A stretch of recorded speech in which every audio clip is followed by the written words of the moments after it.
What is going on, Nuggets Nation NBA fans? My name is Tom Leuthner. Welcome back to Nuggets Today, presented by Fan Arch. So, I was scrolling through X and I saw that Sleeper Nuggets on X posted a potential opportunity to go out and try to trade for Jose Alvarado. Now, being from New York, playing basketball in the CHSAA, I did get to watch Jose play in high school. So, I would love that personally, strictly because, like I said, I'm from New York. He's from New York. But there's some factors that play into the opportunity that's dealt. And the first thing is the fact that the Pelicans traded or, drafted Jeremiah Fears. They went out and they traded McCollum to get Jordan Poole. So that's two primary ball handlers and point guards right there. Now, like I said, they said that the Nuggets should give Joe Dumars that call. Looking at the contracts, if you want to match the $4 million to $4 million, it would be a deal of Hunter Tyson and Jalen Pickett because of contracts. Now, I think Jose would be a massive factor on Denver's bench, especially because he's amazing defensively. He's a solidified, proven backup point guard, which I think is what Denver needs right now. Maybe Denver goes out and attempts to go get another point guard like Brogdon, who I just saw the Knicks were favored to land. And if so, that would be great. But I want to base especially this topic and the next topic off of just this piggyback off fit. So I do think that this is a massive pickup for Denver. I think that if you have a guy like Jose to come in and man that second unit at the one, a guy like Julian or Bruce, you could play either guy there at the two. Then you have Tim Hardaway Jr. at the three, Duran maybe at the four, and then Big Val at the five. You have a defensive sound four around Valanciunas, and I think that's great, especially because if you want to play Strother at the two, let him develop under Bruce Brown, you can go ahead and do that. Maybe you want to play him at the one. You let him develop under a guy like Jose Alvarado, who's not that old, but he's considered a vet, I guess, now. And he's relatively cheap, $4 million a year. So you have a lineup. And like I said, if you don't want Strother to be in that lineup, you want Bruce Brown to be there. Tim Hardaway Jr. is an underrated defender. We saw the glimpses of what Deron Holmes is able to do defensively. So now you have four guys around an offensive base center who are able to play great defense. And let's see, the Nuggets did that with Nikola Jokic. So I think that it's perfect because then you run a lineup around Val that's exactly the kind of lineup you're running around Jokic, and those guys who are on that or in that lineup can play offense. Bruce Brown's able to play offense. Tim Hardaway Jr. is a knockdown shooter. Jose's not a terrible shooter. He's not great per se, but he's not terrible. So if Denver can go ahead and give up maybe Tyson and Alvarado or Tyson and Pickett for a guy like Alvarado, I think that's a massive W for Denver. I also think that there may be other opportunities to go out and trade for another point guard, and that's something I'm going to get to in a minute. But like I said, I want to piggyback this topic, this segment, off of speaking about if Denver's able to go ahead and try to trade for a guy like Jose.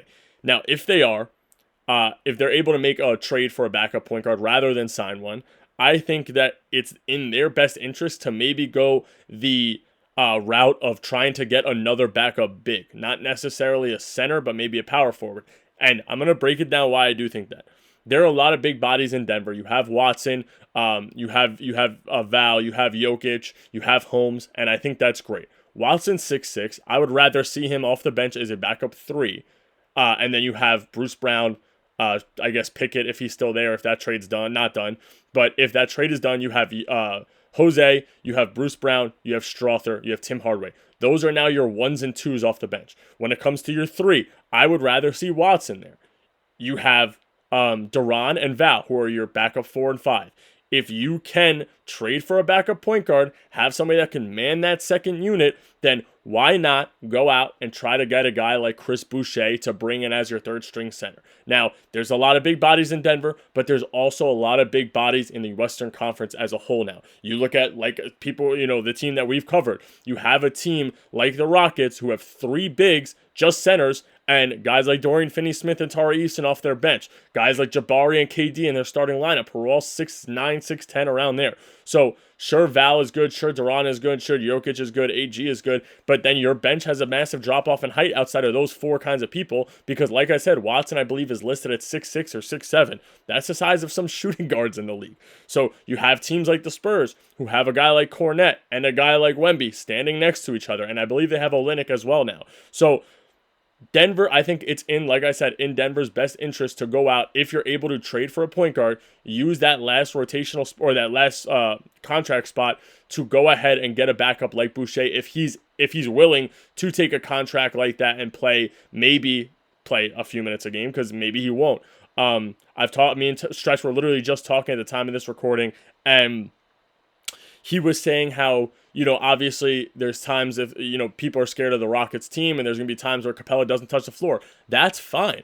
I would rather have 3 centers on my roster than 1, which is what Denver's had for the last 3 years. So I think, like I said, it's in the best interest to maybe go out and try to find a guy who can play those backup minutes, or just be a third string center. Don't waste a roster spot if you don't have to. But guys like, if you just need defense at the rim, a guy like Ibu Baji, I know he was on our summer league team. No team is probably going to sign him, but he's available if you want to bring in somebody on a vet minimum, if you're able to trade for a point guard and you still want that roster spot open. The good thing with somebody like that, with a guy like Baji, is if you do trade for Jose, you're clearing 2 roster spots, so you can bring in Baji and you can bring in somebody on the vet minimum. If Denver is able to do that, I think they're in a great situation, and that's what I'm going to talk about here in this next topic, is the flexibility. They still have flexibility in trades and free agency. Now, they don't have a lot of money to operate with. I believe they do have $6.2 million. I could be off by a little bit, but I believe that is the amount of money they have left to work with. They can potentially move Hunter Tyson, who's making around $2 million. They could potentially move Pickett, who's making around $2 million, and they have Najee, who's making 8.8. Now, the one good thing with Zeke Najee's contract is that Denver could potentially use him, and I know he's not that good, as a young contract to help a team get a vet off their team, like I covered with Royce O'Neal. I think that would be massive for Denver. If they're looking to get a 31-year-old off their roster and Denver wants to win now and you're never going to play Najee, go ahead, dump the young guy's contract, bring in a vet who you're going to be stuck with for 3 years, but he could help you win a championship right now or next year, because he's a 3-and-D player. He's not going to fall off a cliff that bad. So if you're able to bring him in, he's going to be stuck on your roster for 3 years. But would you rather somebody who's going to actually be stuck on your roster and play, or would you rather a guy like Zeke Naji, who's been on the roster for how many years and hasn't touched the court? Barely does, rather. So like I said, I think they do have some flexibility to work with. They don't have many picks to work with, but I think that's, something that everybody should look a little bit into and look a little bit, excited about, especially here for Denver in the rest of this offseason. Now, at the time of this recording, Josh Okogie has officially signed with the Rockets, which makes them a legitimate contender. Whether people want to agree or not, they are going to be an elite team and somebody that Denver does have to take down. Now, everybody in this organization has their mind set on the mentality of winning a championship. Val said that he wants to come back, honor his contract, and try to, compete for a championship. Jokic said it at the end of last year. The team's not good enough to build a championship, to make it to a championship. We don't have enough bench pieces. So Josh Kroenke, Wallace, and Ben Tenzer went out and made that happen. But now other teams in the West are stacking up. I think at the time of this recording, it's almost certain that the verbal commitment for Al Horford and DeAnthony Melton for the going to the Warriors is a set thing to happen. So the West is going to get even more stacked, and that's a lower tier Western team. Now, I think there's 4 teams, whether people agree with me or not, that are at the top of the Western Conference, and that is the Clippers, the Rockets, the Thunder, and the Nuggets right now. And I think that the Rockets may be surpassing the Thunder as the number 1 team. In my opinion, on paper, you look at what their roster is right now, and that team is the number 1 team in the West for me personally, for the Nuggets to go out and beat. So I'm interested to see what Denver does with this last contract spot that they have open right now if they're not going to trade, and if who they bring in. I think that some speculation they may look into adding a guy like